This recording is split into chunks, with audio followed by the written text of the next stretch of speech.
almost like if you don't agree with their ideology, then there's a problem with you. And it Very can take a very interesting. sinister turn. They literally go around like little Hitler Youth brigades or Red Guard brigades, where you're required to recite from Mao Zedong's Red Book or you'll be thrown off the roof or whatever. Essentially, what they are, and let's be clear, LGBT all have different sets of problems. There is no single problem common to them all.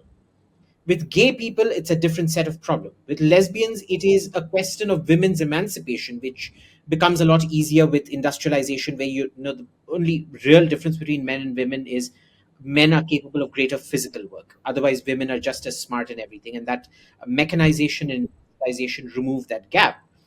Women have a slightly different issue, compounded with the issue of women's representation. Bisexuals, it's a question mark. There's open discrimination against them even in the LGBTQ community. Trans people are the worst of the lot because they have the worst kind of horrific discrimination against them. Sold off to beggars when they are kids, genitally mutilated, God knows what not happens to them.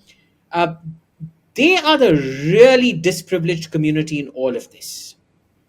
And to combine all these issues into one under that sick notion of intersectionality is the worst possible thing you could do. And look, we all knew this was being weaponized. We could see it being weaponized. It's been politically weaponized. Basically, we've gone back to the Dark Ages.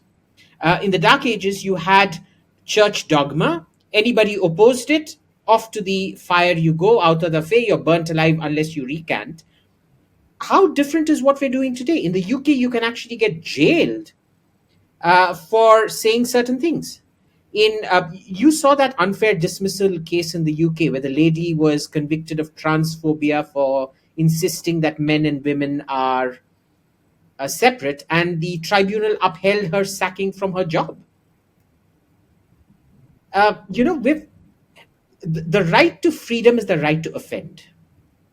If you do not have the right to offend, then you have no right to freedom of expression. Full stop. It's that simple.